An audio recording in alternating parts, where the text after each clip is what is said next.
Welcome back to the Rick Smith Show. Now, here is Rick Smith.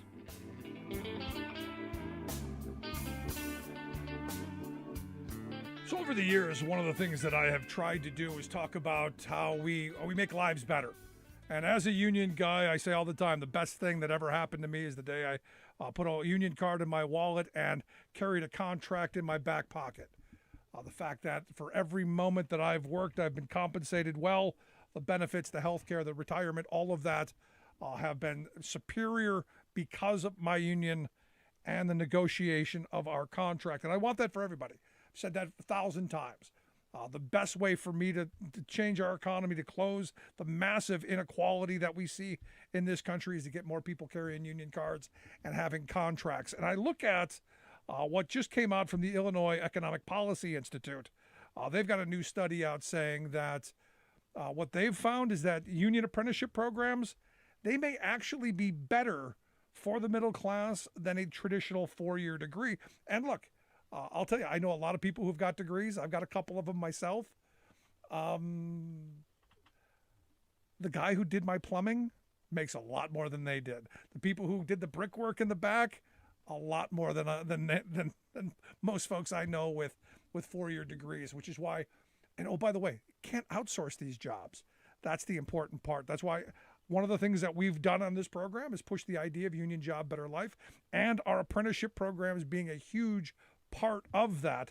And that's why I have asked Coty Johnson to come talk with us, and CJ Cooper. Coty is a Bricklayers apprentice, and CJ Cooper is a bricklayer with Local 1 in Washington and Alaska. That's their area. Guys, thanks for taking time for me. No problem. No problem. So let's start with you, CJ, because at the end of the day, you're the bricklayer here. You went through this program. Give me the short story of your life. Of my life, I grew up in Federal Way. I'm third generation bricklayer. So my grandpa owned a union masonry company back in Great Falls, Montana, and then my father was a bricklayer as well. So as I got out of high school, I was looking at the ideas of college, but the idea of joining the apprenticeship program, specifically the brick one, to follow kind of in my dad's footsteps, was something that really appealed to me. And so I was able to kind of get the information from him, and then here I am. It's a pretty short story. Did you always want to be a bricklayer? I mean, is this something that you said, hey, my dad's doing it, grandpa's doing it, all these people are doing it, now I have to do it? Did you feel pressured into it, or is this something that's like a family calling? I felt pressured into it. My dad had always, supported whatever I wanted to do. So at first, because I always saw him working, but I was always kind of under this idea that there's this narrative coming out of high school that I have to go to college and pursue certain degrees or anything like this. And then so I had worked a couple jobs in the restaurant industry as well. And I was able to kind of work with my dad for a little bit and seeing what he does and the things that he can build, high schools and different things, like some pretty amazing stuff. So, that kind of made me want to be a part of, this union, and then, becoming a bricklayer. No, that's pretty impressive. Now, Coty, you're the apprentice in all of this. You're the guy who's just coming along, just learning. Walk me through, how'd you get involved in this? Why'd you jump in the middle of this? Give me your story. Okay, so I got involved. I'm not a third generation bricklayer. I'm 31. I'm from Federal Way as well. I actually thought I was going to become an NFL superstar. Don't we all? It didn't pan out, and I graduated, but I didn't pursue a college degree after that. So I found myself working temp jobs, working through staffing agencies for about 5 to 6 years. Eventually I started having kids. I have three young sons now, and I needed to make some more money. I was working for $12 an hour. I got tired of it. I got to doing some research on Indeed, and the Bricklayer BAC Local 1 was on there. I walked in the doors ready to go. I didn't know what I was doing. I thought I was joining Illuminati. They said, you're a Mason. So I went in with my bootstrap ready to go, and here I am now.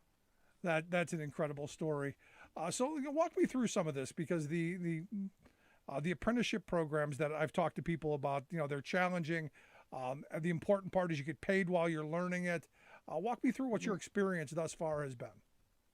Oh yeah, it's been incredible. Actually, I came in the door making $22 an hour. Like I said, prior to that, every job I had was $12 an hour. So, and I didn't know anything. I was green as day. My very first day, I was useless. I know I was. But 3 years into the trade, I'm about to journey out. I've learned so much. I've gotten pay raises every 6 months. I think I'm making about almost $40 an hour now. I'm learning as I go. I'm not the best, but I'm learning from the best hands in the business. I have people like CJ teaching me. And my life is completely different. No, that's an incredible story, and I look at this, and I look at the hearing you go through some of this, and it's really quite remarkable. Let's go back to you, CJ. In looking at the development that you see, in looking at at Coty's development and going through all this, what have you experienced? What have you learned? I've learned to kind of shift my perspective on what it means to be like a mentor to somebody, because typically what I've been brought up in is people are a little bit more hard. It's like that tough love, you know what I mean? So working with Coty and kind of learning from him too on what I need to do to enable him to be a successful apprentice in this program, including just being patient, and then helping them kind of see the bigger pictures on, kind of what we're doing out here. No, and then just also creating opportunities for him as well.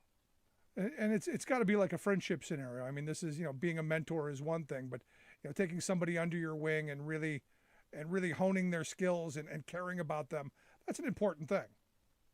Yeah, and I totally agree with that. I think mentorship is very important, because I feel like, before, like when I was an apprentice, I feel like sometimes I was kind of on the outside in a way, that there wasn't really anybody there to either advocate for me or kind of help me through things and stuff. So just kind of wanting to change that and change that culture, and then developing better relationships with these apprentices so they can feel like they're, part of something, and then that they can feel like they're craftsmen and being a part of something bigger. So CJ, in looking at this, do you wish you'd had some kind of program like this? Did you have a mentorship like this? Because I go back and I think about my time when I joined the union first. I had an old timer. It was nothing set up. There was nothing. There were no rules. It was an old timer came over, put his arm around me, said, "Kid, I'm going to teach you how to be a teamster. I'm going to teach you how to drive a truck. I'm going to teach you to be a decent person." How was it when you went in? When I went in, I was kind of with my dad a lot, but I was never really working around him very much because he was always running the job. So I would, like a lot of the people that I would work with that would teach me, it was just very much a tough love environment. The training program was great. The instructors that I had in the beginning were great, but it was just there to, instruct me. But at the same time, I didn't feel like I was really building a relationship with anybody outside of like my dad, for example, with the instructor that they had at the time. I mean, he was a really great instructor in the terms of knowledge and things that you can learn from him. But just kind of having somebody there to kind of develop a relationship, didn't have that experience quite as much when I was an apprentice. You listen to the Rick Smith Show. We're here with Coty Johnson, Bricklayer apprentice, and CJ Cooper, Bricklayer, Local 1, Washington and Alaska. We're talking about the apprenticeship programs and kind of how you get involved in this. And as I've said a number of times, I'm a big supporter of union apprenticeship programs. For one, and I'm trying to get my own son to go, hey, I'd like to be, an electrician, a pipe fitter, an elevator mechanic, whatever. Because one, you're not paying out of your pocket for college. You're learning a trade, a craft, a skill that can never be taken from you, and exactly. You get paid while you learn this. That's the important part. These are folks who are never going to be saddled with a lifetime of student loan debt. These are people who, while they learn their craft, they are earning a good, decent, family-sustaining wage. And Coty, I want to get your thoughts on this, because I'm sure when someone laid this out to you and said, hey, we're going to bring you in, we're going to teach you this, you're going to have this skill. I got to think you were a little skeptical. Absolutely. Very first day I was, we had PTs, they call it physical training. That's before you actually get into the field as a pre-apprentice. You do PTs for about 2 weeks. It varies wherever you're at.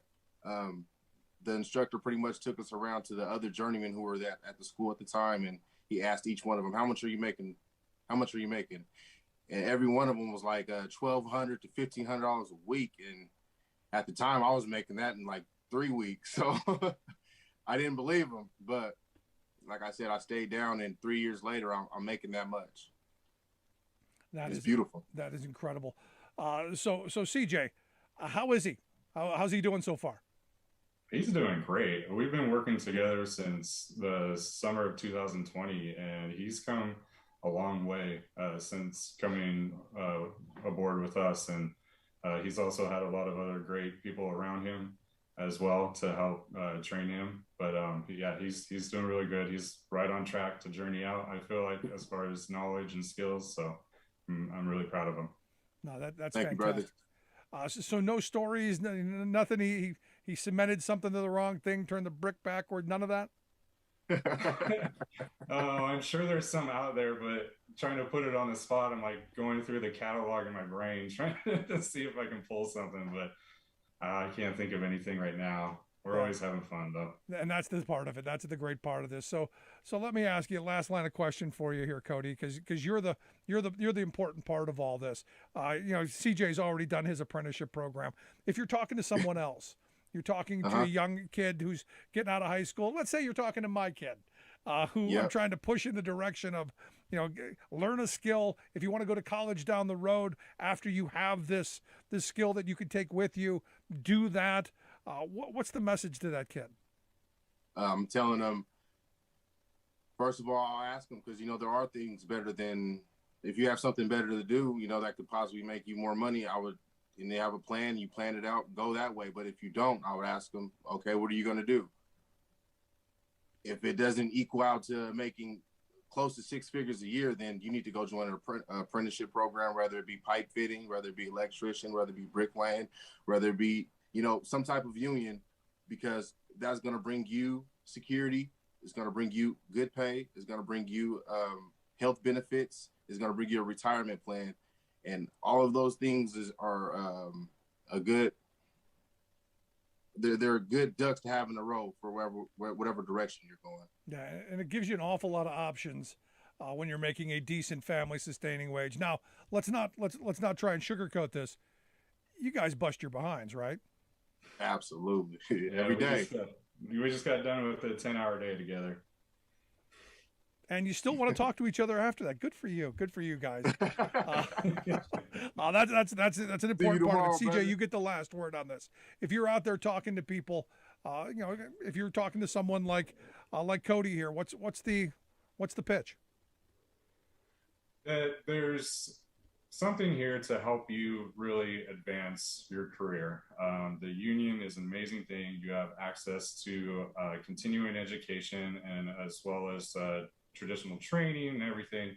It's all paid for, so you're not having to pay this out of pocket. You're having good wages as well, and then different opportunities through that training, whether it's refactory for us or bricklaying or tile. There's all sorts of different options that you can follow, and then also the benefits are great, the retirement's great, and then it's also really fulfilling career as well. No matter which trade you're doing, you can just sit back and look at these amazing things that you've done, and you can feel really proud of yourself. That's something that every time I talk to somebody who's in the trades and the apprentices who are coming through, that's one of the questions I ask, because everybody I know who's in the building trades, if you drive by something they touched, I did that. There's the pride that comes with the job, that no matter what it is, you've left a piece of something. You've got a legacy in the community, which I think is incredible. Yes, yes. I love going and seeing it. I always drive my kids nuts. It's like, look at that. And they're like, okay, we've seen that. Cool, yeah. Good stuff, guys. Yeah. I appreciate you taking some time for us, sharing your experience. I wish you guys the best. Hope you'll come back and talk to us again down the road. All right, thanks for having me. Thank you for having us. Good stuff, guys. I appreciate it. Look, as I've said before, these apprenticeship programs, they're available. Pretty simple. If you want to check out the Bricklayers and Allied Crafts Union, you want to check out their website, bac.org. We'll get links out on social media on how you can do that. I think it's important that you get active, you get involved in this. If you've got questions, thoughts, comments, I'd love to hear it. You can email me, rick@thericksmithshow.com. Let's take a quick break. Right back on the other side with your thoughts. 1-866-416-RICK. 1-866-416-7425. You got a story, question, comment? Let's get into it. Right back.